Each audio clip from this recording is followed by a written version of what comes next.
Hey, what's going on, guys? In this video, we're going to be talking about how to leverage digital products and turn them into a digital asset that pays you over and over and over and over and over again.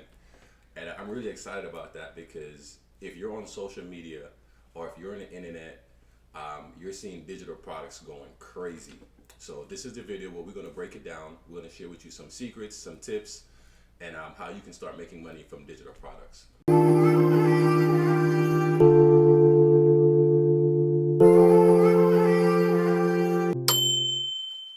What is a digital product? You want to start off with what is a digital product and why should somebody care about digital products? A digital product is anything that is practically on the internet. On the internet? Yeah. Okay. Oh, I never thought of it like that. Right? Okay. So if you think about it, the singers have a music out and now they're streaming it. That's a digital product. That's true. People who sell or people who have courses and they're teaching you something, that's a digital product. That's true. Planners that you download that you do on your iPad, that's a digital product. Audible. Kindle.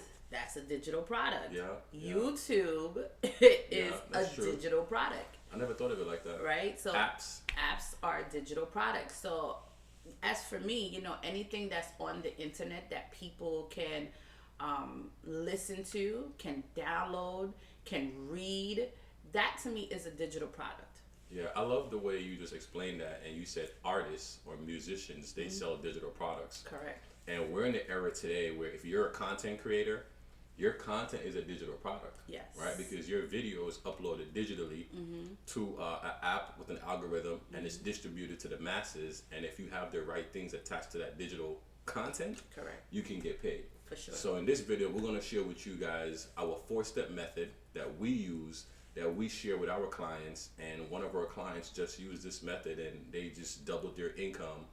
But we're going to share with you the 4-step method that we use, that you can use as well to turn a digital product into a digital asset over and over again. But before we go into how to do that, I want you guys to understand what an asset is. And you probably heard about it already. An asset is something that puts money in your pocket. Correct. Right? And a liability is something that takes money out of your pocket. So for some people, real estate is an asset. For some people, stock is an asset. For some people, their business is an asset.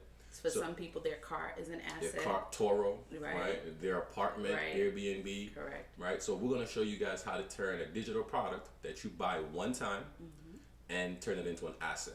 Right? And you want to start that out with that 4-step method, what we use? Sure. So in the 4-step method, it's called PASS. So the first thing is a product. And since we're talking about digital products, we're going to talk about digital assets. Yeah. So the product would be a digital product. Yeah, it would be a digital product.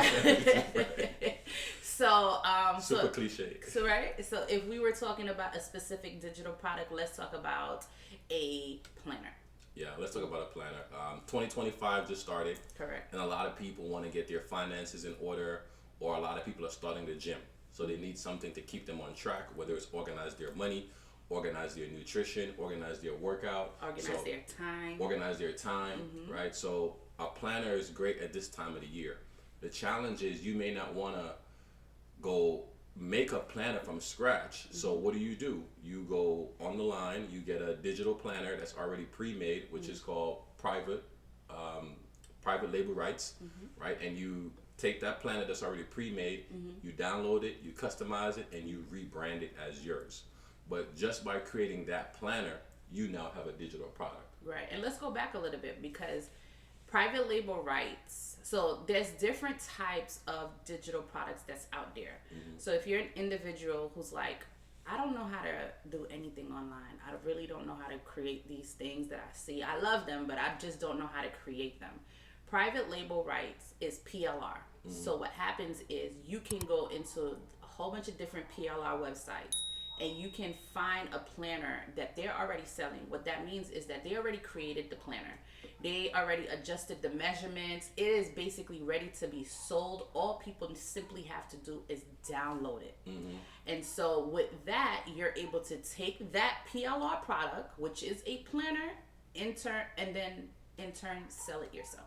Yeah, just customize it, add your branding, Right. add your logo, add your graphics, and you're ready to go. So And you don't to have to add, spend like months creating your own product. You can build off of something that's already built. yeah. And to add to that, if you're the type of person who is a creative and you're really good with the computer and you're really good at design, etc., another thing that you can do is you can use Canva. Canva is very popular. Adobe Illustrator is also very popular as well. As for me, Adobe Illustrator is a little bit robust. Yeah. But I've been working with Canva for like close to 10 years now, and it's like my go-to for everything when it comes to creating stuff. So if you wanted to create a planner from scratch because you see that the planners out there are just not your cup of tea, or you wanted to add like water intake, or you wanted to add a time block with different colors, Canva is the best bet. Yeah, and you said for 10 years. You've been in Canva for a while because since New York, you were creating flyers and stuff for the shop Yeah, I was. on Canva. Oh wow, that's close to 10 years. Yeah, 10 years. So that's the first step. You need a product, You need right? a You need a product. product. The second step you're going to need is you're going to need to have your audience, right? So the method is called PASS, P-A-S-S. The first P is product. The next letter is A. It stands for audience. Once you have an audience or you have a target market or a niche that you want to serve, you're now going to go get a product that aligns with your niche. For some people, they want to know the audience first so they can pick the product, right? I like to get an idea of what product lane I want to be in, and then once I have an idea of what product lane I want to be in, I can now narrow down what I want the product to do based on who I want to serve. So who you want to serve, how you want to serve them, what problem they have, what are the pain points, what are the barriers, what are the transformations they're looking for, what are the solutions, and what are the payoffs that your digital product will provide. So if it's a planner, hey, my planner will help you be more organized. My planner will help you stay on track. My planner will help you save time. My planner will help you save money, right? So now you want to have the audience, and this is very important because once you have the audience down pat, this is how you're also going to brand your content. This is how you're going to brand your planner or brand your digital product, because you're going to make the product cohesive to who you want to serve. Right. And also, it's called PASS, but the beginning, the PA, could be AP too. Yeah. Depending on It could be apps. Right. It could be be apps. depending on the individual. Dominique may like the PASS method. I may like the different method, which is instead of the PA is AP, which means Apps. Apps, right? Apps. Which is audience then product. So how that looks is you may find an audience that you're like, I want to cater to women. I want to cater to women. I want to create a digital product for them. I see that women have a lot of time, or moms, they have a lot of challenges when it comes to taking care of their kids, and they want to create a digital product for them or a planner for them to help them stay consistent on the daily basis with, work from home moms who got kids. So now, because you know your audience, you know the specific product that you need and exactly how to cater it to them. Yeah, yeah. And like Felicia said, it's not set in stone. You can go PASS, product, audience, system strategy, or you go apps, audience, product, system strategy. And you told them the whole thing. Yeah, which brings us now to step number 3, which is a system. Right. Once you have your audience down pat, once you have your product down pat, you're now going to need a system. And that system is basically something to save you stress, time, energy, and money. So what does that look like? You're going to need something to deliver your product, right? You're going to need something to deliver your product. You're going to need something to collect the money. And you're going to need something to communicate, which is maybe your website is where they're going to come and pay. You're going to need a payment processor like Stripe. A lot of these platforms like System.io, StanStore, or Beacon, they already come with payment processors linked inside of them. They come with a little easy to make websites where you can list your product there. And they also come with email delivery.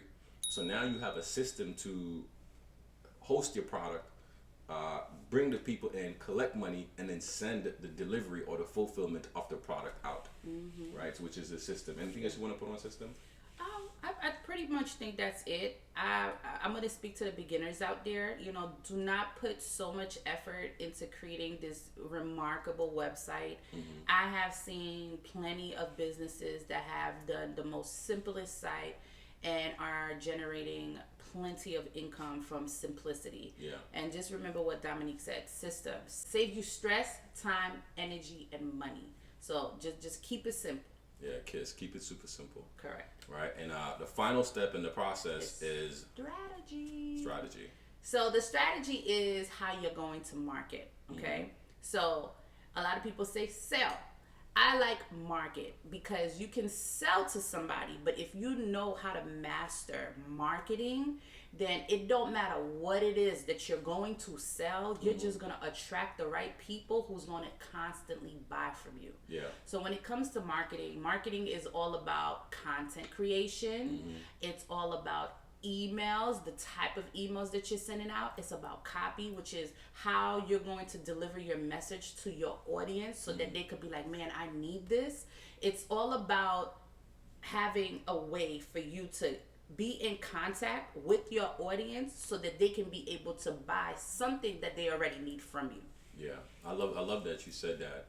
Don't focus on selling, focus more so on the marketing, because your marketing will do the selling for you. Correct. And one of the things, we're in the era of content creation, right? So your strategy is now you need to consistently show up and promote your business, promote your products, promote your services through your content creation. And one of the steps in your audience is when you find out who you want to serve, you make your content for them. Correct. You make your content about the pain points, about the problems, about the barriers, about the things that keep them up at night.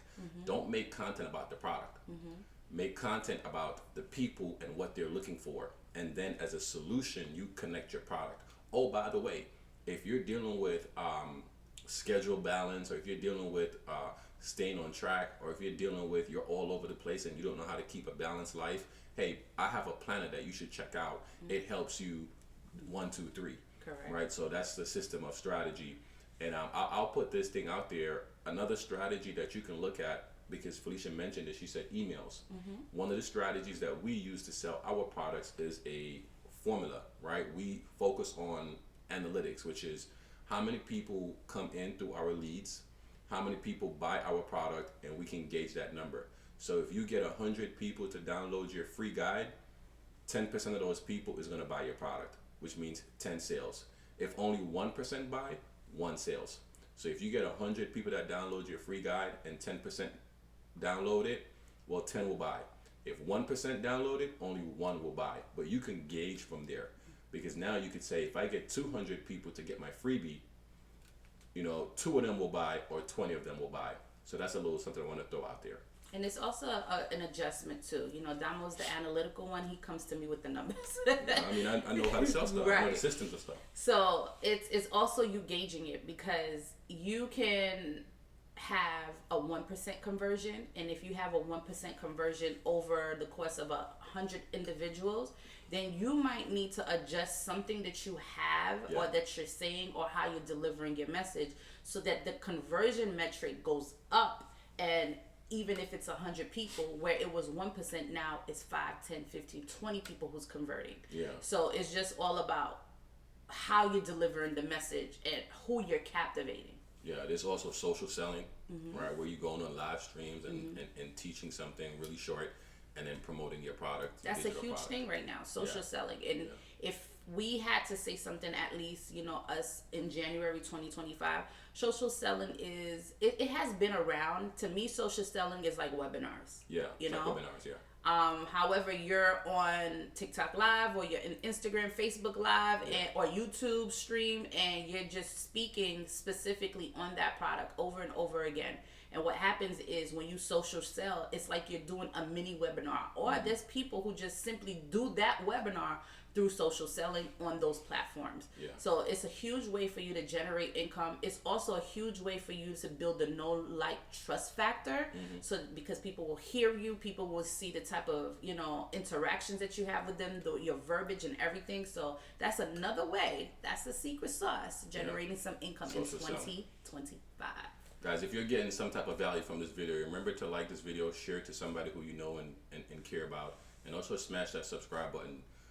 We also created a free guide that shows you different ways where you can monetize your digital product. We're going to put a link for that in the description below. Make sure you check that out. And once again, guys, we are the Entrepreneur Couple. I'm Dominique. And I'm Felicia. And we just covered how to turn a digital product into a digital asset so you can get paid over and over again. So, Happy New Year, guys. It's 2025. We're wishing you the best, and we'll see you in the next video. All right? Peace. Thanks for watching, and remember to like and subscribe if you enjoyed this video. Looking for more tips on how to build your purpose-driven business? Be sure to check out our Money Making Secrets playlist at the top right-hand corner of the screen. Or you can check out our most recent uploaded video right below. Enjoy. See you soon.